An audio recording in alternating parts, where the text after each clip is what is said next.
Now Shankar is seen as a out of touch director. So what led to all these things happening? Well, if you see Shankar's early interviews, he always wanted to be a small story-driven film director. He wanted to make cute romantic movies. Some Keely name he mentioned. However, due to fate and circumstance, he found himself being synonymous with mega films. So people expected big budget films from him, so that cycle continued, and Shankar kept giving movies which had very grand production value. This served him very well, and the audience lapped it up until a certain point where his concepts were getting very repetitive. Scenes where the media people will give interviews, a vigilante setting out to correct the world, this kind of social justice kind of concepts. So we're starting to get more and more repetitive over time. So after about 10-15 years of this, people are starting to get tired, and Shankar himself, although he has legions of associate directors and his own team, and he's a producer himself, uh, was finding himself slowly being pushed into a corner. So when did the downfall of Shankar begin? Well, he debuted spectacularly. He was an assistant of S.A. Chandrasekhar, the director who's father of the popular star now Vijay. And I do not know how keen was Shankar to work with Vijay, because he seems to keep putting it off. And finally, when he did work with Vijay, he pretty much made like a simple Hindi film remake of Three Idiots called Nanban. So he just wanted to get it done with it. It looked like, compared to what kind of work he did for Rajini and Kamal. His movies initially seem to look at upper middle class, maybe so-called higher caste or more well-off people, their challenges in life. And his first film in 1993, Gentleman, was talking exactly about that, on how people with good marks and meritocracy-wise, they should be given good seats in good colleges and for good degrees, found themselves unable to get the opportunity due to the so-called quota system and whatnot. So that film with great music score by A.R. Rahman took the box office by storm, and he kept the momentum going with other films like Kadalan, Indian, and so on. His how to say his slight downfall came with the Hindi remake of Mudalwan Nayak, starring Anil Kapoor, which did not go down too well with the theatre audience, although in TV it apparently did quite well. Um, After what happened with Nayak in 2001, he tried to. That's the first time he's really re-looked at the style of filmmaking he did and tried to come up with something a bit different. Boys, which although did not do so great in the box office, but people liked the fact that he tried something new. After Boys, he started to look more at working with superstar Rajinikanth, because he did work with Kamal Haasan in 1996, giving the critically acclaimed and even box office hit Indian, about a freedom fighter. Apparently, that story of Indian was also written for Rajinikanth actually. Shankar says that most heroes he writes, he has Rajini in his mind anyway. So the film Indian and Mudalwan were written with Rajinikanth in mind. After Boys, he got his mojo back with the film Onion, star with Vikram in the lead, and that film did quite well in the box office. Again, as a vigilante, not so different from The Gentleman in the beginning. And subsequently, Shankar felt more confident in himself after the Nayak downhill journey and Boys, and slowly he went back up with Onion, with Haris Jaras doing the music. So now he was confident, and Rajini was ready. And although Rajini missed out on Mudalwan, which could have really brought Rajini a lot of political clout, he was too diplomatic or too scared to jump into political, how to say, the political controversy at that time. So 2007, Shivaji the Boss happened. Again, this time the so-called vigilante is not about how to say killing, murdering people, but kind of a businessman who rails against corruption among the elites in India. So did very well. Shivaji did very well in 2007, and then comes 2010, which we can say is peak Shankar, where he did the film Endiran, the Robo. As you can see here, nice stunt work here, where we could say that is peak Shankar, because after this film Endiran, the downhill journey, many people say, started from here, because This also coincided with the loss of writer Sujata, who was like a right hand man for Shankar. He provided the strength in the screenplay and very witty and sharp dialogues.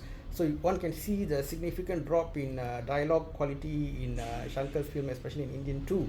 What happened was after Sujata sort of passed away during the early part of Indian's filming. So it still did have a lot of Sujata's touches, although he how to say, he did not live to see the film coming up. After Indiran, he made the movie I, which was, people were already feeling that the quality was becoming kind of so-so. Although Vikram, the hero, as usual, did all kind of bodily changes to how to say, to give a quality film. And then Shankar did 2.0. Very rare for Rajini to agree to part 2 movie. Even for Basha and Padayappa and various film people requested, he never wanted to do it because he understands the rule in entertainment that you don't want to ever give the audience more too much. You want to always keep the audience be at the edge of their seats. So any part 2 or sequel movies will always have a lot of expectations attached to it, and it's very easy for the film to go wrong. The challenge is higher compared to a fresh script.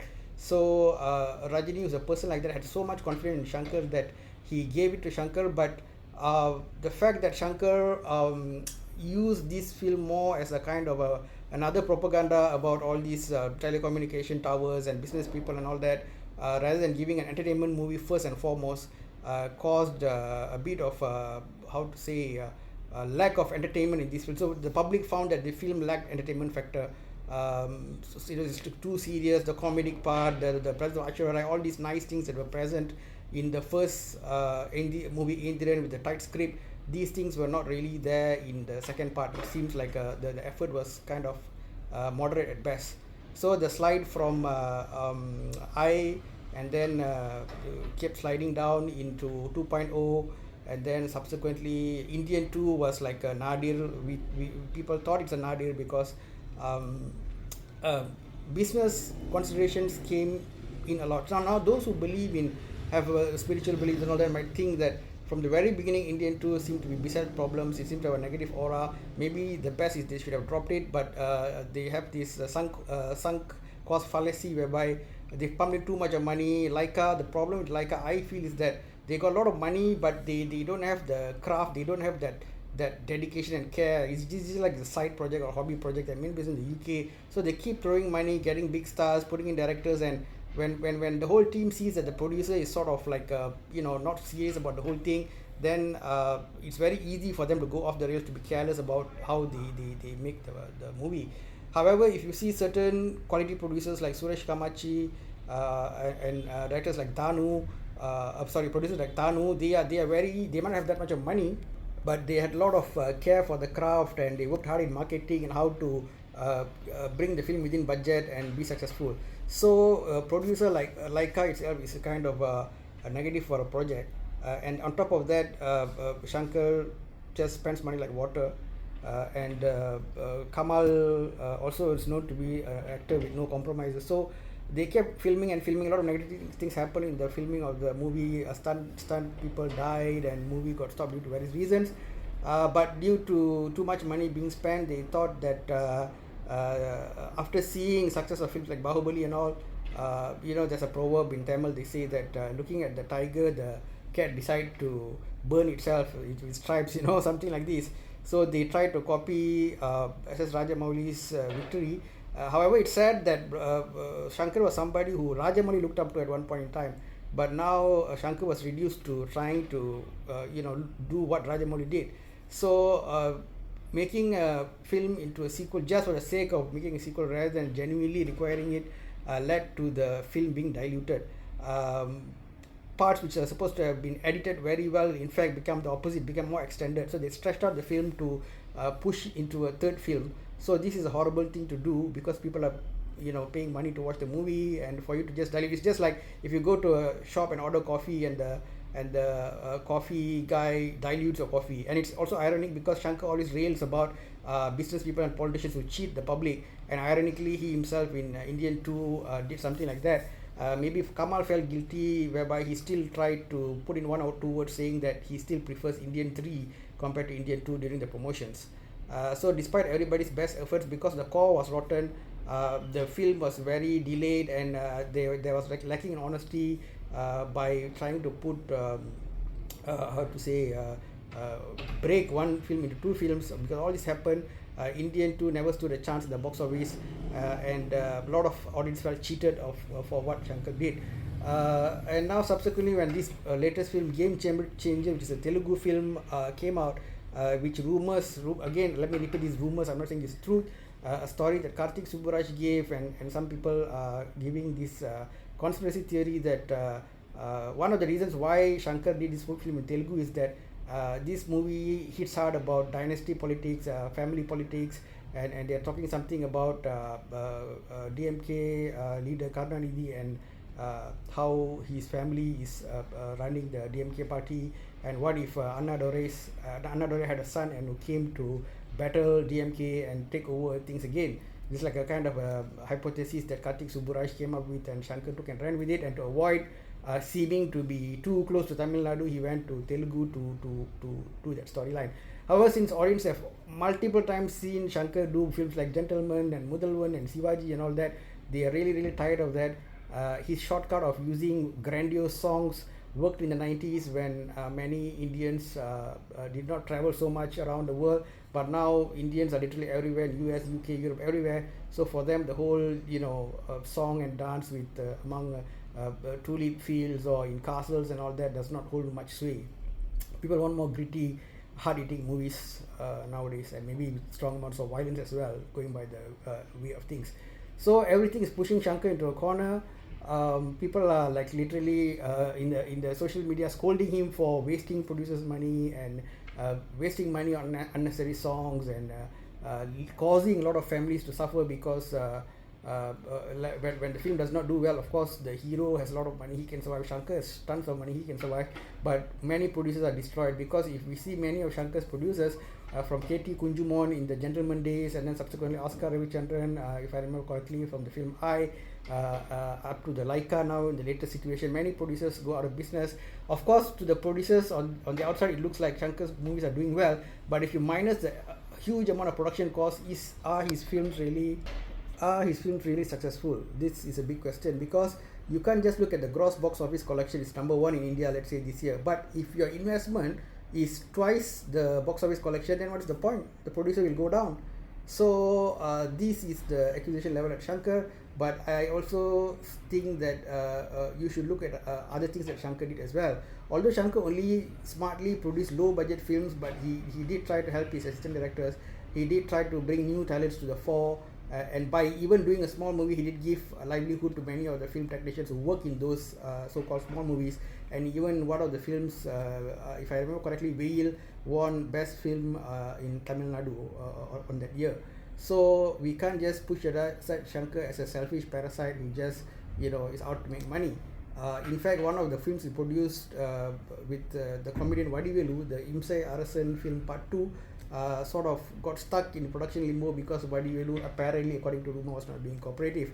So Shankar has also been a producer. He has also been an actor in one film in very early days. So he also knows the industry in all ways. Maybe in a sense, Shankar was kind of trapped in his box, in his own success, you see, because people were expecting large budget films from him. Even Sujata Apparni told him that why you want to do small story driven films, because there are a lot of people who are doing that.